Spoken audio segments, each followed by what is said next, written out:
Mahakal recording studio Nawada.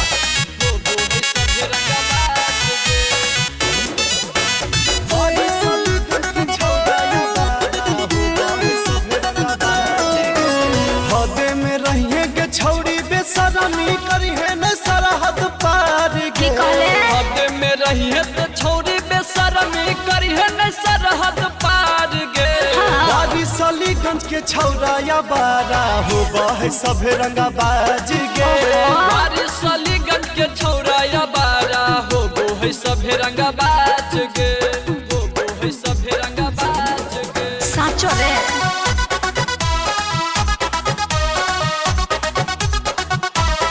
अरे गणपत भाई पिछनी मिल तरफ कहे जाती हो। अरे चल चल चल तुम देखल जाओ कहे जाती है। रखा तू बचाई के अपन रे जवानिया डाल के ठन ढई बहु रेडी बटर में तोर पानिया। रखा तू बचाई के अपन जवानिया डाल के ठन ढई बहु रेडी बटर में तोर पानिया।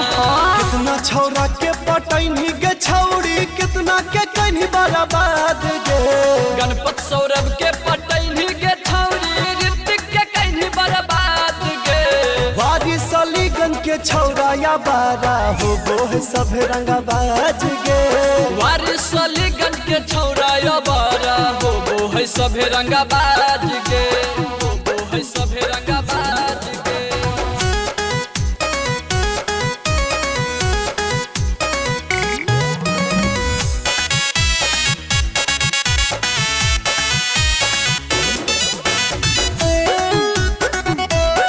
अरे सोलो इहो छौड़ी के चाल चले तर ठीक नहीं।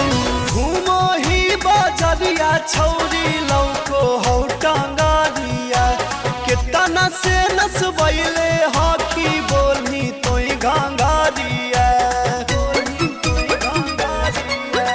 घूमो ही बाजरिया छौरी लौको हो टांगारिया कितना से नसबैले हाकी बोली तो घांघरिया। प्रताप राजा पांड्या टलबा डारो हो नहीं तोर बाप से। सिद्धू टैसन मा रोशन अमित डरो हो नहीं तोर बाप से। बारिश अलीगंज के छौरा या बारा हो है सभे रंगा बाज गे। बारिश अलीगंज के छौरा या बारा हो है सभे रंगा बाज गे। हो है सभे रंगा बाज गे। हदे में रहिए गे छौड़ी बेसरमी करी है न सरहद पार गे। हद में रही है तो छौड़ी बेसरमी करी है न सरहद पार गे। बारिश अलीगंज के छौरा या बारा हो है सभे रंगा बाज गे। बारिश अलीगंज के छौरा या बारा हो है सभे रंगा बाज गे। बच के रही हाँ न तो जवनिया कार के पीछे। साचो रे।